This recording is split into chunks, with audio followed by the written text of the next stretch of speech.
Hey everyone, this is Rishabh from Ascending Techie, and today I'm gonna tell you why Resolve is the right choice for you if you're a beginner to video editing who is trying to find the right editing software for your work, considering the fact that most of the new YouTubers don't have the state of the art laptops or PC.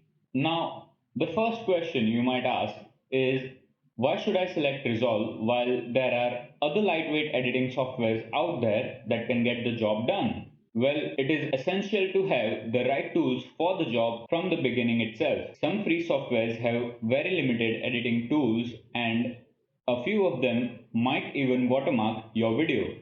These softwares are okay if you don't really mind the quality of the videos or if you don't want to put in real efforts using the right tools. But who wants to wake up one day with an idea for a great video only to find out that your editing software does not have the right tools and now you need a new software? That's why it is important to get it right the first time. Now that we have the other softwares out of our way, and since Final Cut Pro is only available on Apple devices, our choices come down to Premiere Pro and Davinci Resolve. Now, the maximum amount of time that one spends is on editing the video.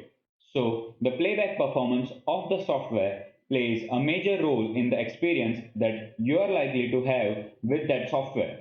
If you were to drop in a bunch of clips in your timeline, but every time you press play, there was a delay before which a clip starts playing, you'll get frustrated over time. If your software abruptly crashes while editing and it turns out that you hadn't saved your work, then you'll have to do a lot of it again, and all your efforts previously would be wasted. This is what I experienced with Premiere Pro on my device. Keep in mind that I'm talking about using Premiere on a device with a 2-core 4-thread CPU, the i5 7th gen processor, 8 GB of RAM, and a NVIDIA GPU with 2 GB of VRAM. So when I switched to Resolve, I was quite surprised by the smooth playback performance and no crashing, because before that I thought that it was probably my hardware pulling me behind on my work.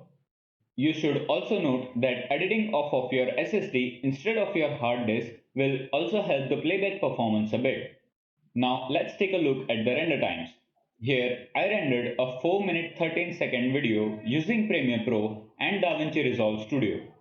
Resolve took 2 minutes 48 seconds while Premiere took 3 minutes and 13 seconds.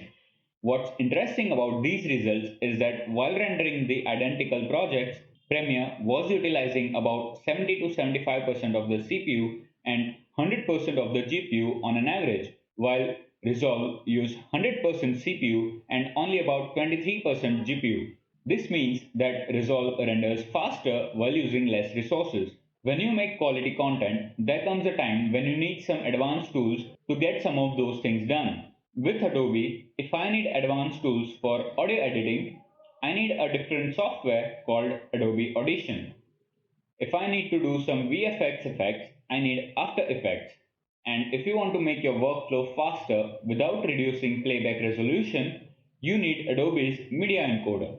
Thus, at the end of the day, you need a bunch of different software which are paid, while DaVinci Resolve has all these utilities built into their own software. In DaVinci Resolve, Fairlight is for audio editing, Fusion is for VFX, and you have a specific tab for color grading, which was the only thing this software was first built for doing. The free version of Resolve lets you utilize all the tools that a beginner might ever need. What you miss out on is hardware acceleration.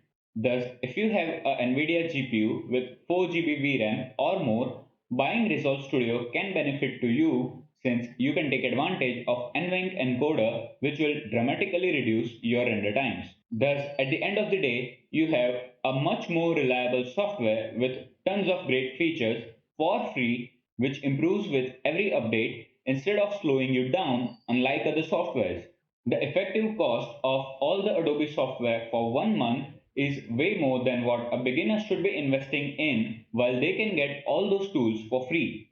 Let me know what you think about this in the comments below. I hope you enjoyed this video. Thumbs if you liked it, subs if you loved it, and I'll see you next time. Until then, be kind to everyone.